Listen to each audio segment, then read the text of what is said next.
El G20 ya está en Buenos Aires. Durante 2 días las miradas del mundo van a estar puestas en nuestro país, a donde ya están llegando los mandatarios de las principales potencias mundiales. Sin ir más lejos, este jueves llegaron a Argentina Donald Trump, presidente de Estados Unidos, así como Xi Jinping, el primer mandatario de China, entre otros líderes. Van a ser días de discusiones entre las potencias que dominan el mundo y a la vez días de movilizaciones en las calles. Para hablar sobre este tema estamos con Eduardo Castilla, que es uno de los periodistas de La Izquierda Diario que está acreditado en Parque Norte para seguir todo el desarrollo de la cumbre. Vamos a saludar a Eduardo y en primer lugar preguntarle cuál es el clima y la expectativa con el cual se recibe este evento tan importante en Buenos Aires. Hola Fernando, buenas noches, ¿cómo estás? El clima está marcado por el intento gubernamental de mostrar un gran hecho político en la Argentina, un gran hecho que logra atraer la atención y la mirada del mundo. Desde ese punto de vista hay un gran despliegue desde los recursos de la infraestructura y eso va acompañado también con una enorme militarización de la ciudad de Buenos Aires y con una suerte de estado de sitio en algunas partes de la misma. Hay una parte que es lo que ya se conoce, un dispositivo, un operativo que incluye el uso de 22.000 efectivos policiales de tanto de la ciudad de Buenos Aires como federales, más todas las fuerzas que traigan los distintos líderes que vendrán a la Argentina a sesionar durante estos 2 días. Y hay también un discurso de cierto intento de atemorizar a quienes quieran movilizarse y a quienes quieran repudiar el G20, que es lo que estuvimos viendo en las últimas semanas de la mano del discurso de vamos a militarizar la ciudad, si se movilizan va a haber represión. Hoy la misma Patricia Bullrich volvió a decir que ellos quieren una manifestación pacífica, pero si hay lo que llaman incidentes, va a haber represión directamente. Sí, como la cumbre es muy impopular, buscan generar miedo para que la gente no salga a las calles. Entre otras cosas es así, es un intento de mostrar, de amedrentar directamente para que no se exprese el descontento, que es un descontento que hay contra el gobierno de Macri, pero que también repudia a varios de los líderes presentes. Es decir, uno de quienes va a estar presente es Donald Trump, que es un personaje repudiado tanto en su propio país como incluso aquí en la Argentina y en América Latina toda. Entonces, el objetivo con el cual llegó el gobierno fue un poco eso. En el medio hubo también un intento de instalar una suerte de amenazas terroristas que dio muchos casos de falsas alarmas que hoy misma Patricia Bullrich tuvo que decir que ninguna de esas había sido real, ni las que ocurrieron hoy ni las que ocurrieron previamente. Ahora, más adelante volvemos sobre el tema de la movilización, pero antes te quería preguntar sobre los objetivos de los líderes que están en la cumbre, recordando que en los últimos años muchos encuentros multilaterales han fracasado, no han dado resultados, debido a las diferencias entre las grandes potencias por temas comerciales o por temas sobre diferencias en el cambio climático y otros temas. ¿Qué resultados pensás que se pueden obtener en esta cumbre del G20 desde ese punto de vista? Mirá, la cumbre viene marcada claramente por las tensiones que se vienen insinuando a nivel internacional más abiertamente, que tienen que ver, entre otras cosas, con la incipiente o la creciente guerra económica que hay entre China y Estados Unidos por un lado, pero también con todo tipo de tensiones geopolíticas que muestran en última instancia cómo se desarrolla la dinámica del mundo en los últimos 10 o 11 años desde que se dio la crisis de Lehman Brothers. Hoy, por ejemplo, se conoció que Donald Trump suspendió o anuló directamente la reunión que iba a tener con Vladimir Putin a razón de la crisis política que hay en estos momentos en Ucrania.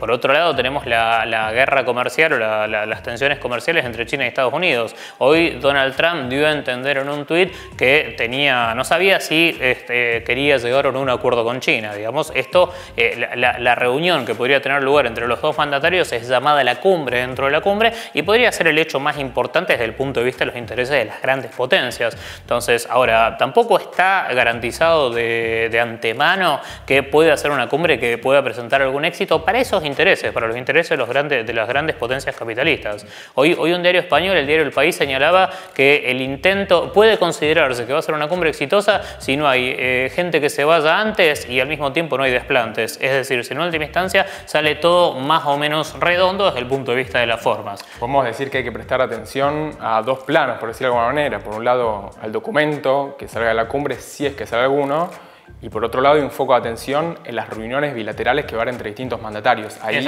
hay parte importante de lo que está en juego en estos días. Claro, exactamente. El documento, se está hablando de un documento que podría llegar a tener 4 páginas, se lo compara con el de la cumbre de Hamburgo que tuvo 14 y se habla de un documento lo suficientemente general para no decir nada.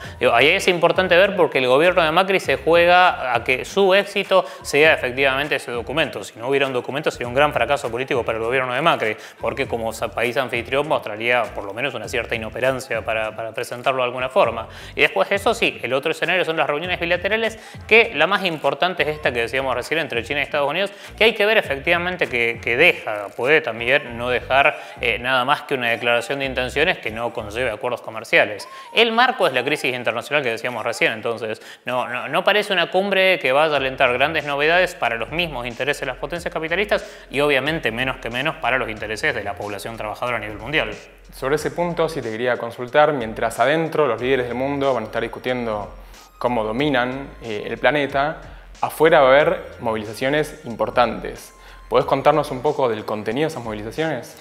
Mirá, las movilizaciones que van a tener lugar en la Argentina este viernes son, en todo caso, parte de un movimiento que existe a nivel mundial en rechazo a lo que es la cumbre del G20, pero en rechazo también a lo que son los grandes encuentros como los del G7 o antes las convenciones de la OMC, que expresan el poder del gran capital imperialista que se concentra en este tipo de instituciones. Es decir, son movilizaciones de repudio a las consecuencias del capitalismo que, si uno lo ve crecientemente, y más desde la crisis de Lehman Brothers, implican un nivel de empobrecimiento de las grandes mayorías populares y un nivel de degradación de las condiciones de vida de amplios sectores. Si uno toma en cuenta hoy la situación, unos pocos personas, unos pocos grandes grupos capitalistas o individuos dueños de esas empresas capitalistas tienen tanta riqueza como 3.000 millones de personas en todo el mundo. Es decir, esa degradación enorme de las condiciones de vida que genera el capitalismo es lo que se rechaza en estas movilizaciones. Entonces va a haber una parte que es un repudio a eso, un elemento importante que se ha expresado en los últimos tiempos, ha crecido la xenofobia, que también es un impulso de estos gobiernos. El gobierno de Trump es claramente un gobierno que tiene un discurso xenófobo, entonces también va a haber un repudio y una solidaridad con los sectores que sufren esta forma de opresión y esta forma de explotación, y en el caso argentino también va a haber un claro reclamo contra el Fondo Monetario Internacional, que el gobierno de Macri acaba de firmar un acuerdo hace pocas semanas que implica un nuevo ajuste. Precisamente una de las figuras de la convención del G20 va a ser Christine Lagarde, que llegó hoy a la Argentina. Sobre eso te quería preguntar también, lo de Christine Lagarde, ya que lo mencionás.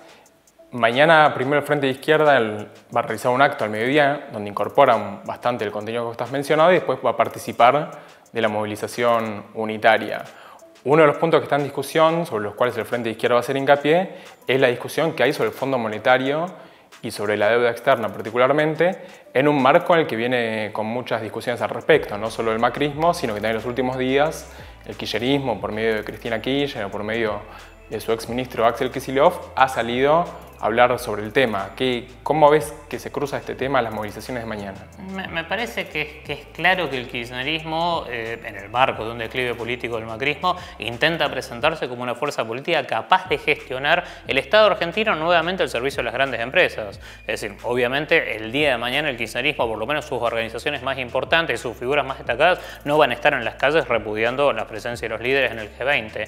Pero si nosotros hacemos un hilo conductor entre el discurso de Cristina en el Senado cuando se votó el presupuesto, lo que dijo en el foro de Claxo hace un poco más de una semana y lo que viene señalando Axel Kicillof en distintas publicaciones, vamos a ver que claramente el kirchnerismo quiere demostrarle al gran empresariado que es capaz de gobernar en función de sus propios intereses. En ese marco es evidente que su programa no puede ser ni la ruptura con el Fondo Monetario Internacional, o sea, este acuerdo que se acaba de negociar, ni tampoco puede ser un programa que desconozca y rechace la deuda externa, que es ilegítima, fraudulenta, ha sido demostrado infinidad de veces, y que al mismo tiempo siembra a futuro un panorama completamente desolador para la economía argentina. Es decir, el rechazo al imperialismo tiene valores concretos, es decir, sin desconocer la deuda es imposible que la Argentina, por ejemplo, pueda no ser víctima en los próximos años. La población trabajadora argentina, estamos hablando, no puede ser víctima de un saqueo brutal, de una continuidad del saqueo que está en curso, y es precisamente por eso que hay que enfrentarlo.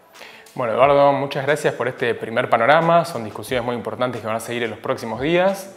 Y a los lectores de La Izquierda Diario los invitamos a seguir nuestra cobertura especial. Por un lado vamos a tener enviados especiales en Costa Salguero siguiendo todo el desarrollo de la cumbre. Y por otro lado vamos a tener móviles en las calles cubriendo las movilizaciones de protesta contra el G20, a las cuales por supuesto también invitamos a participar nuestros lectores y espectadores.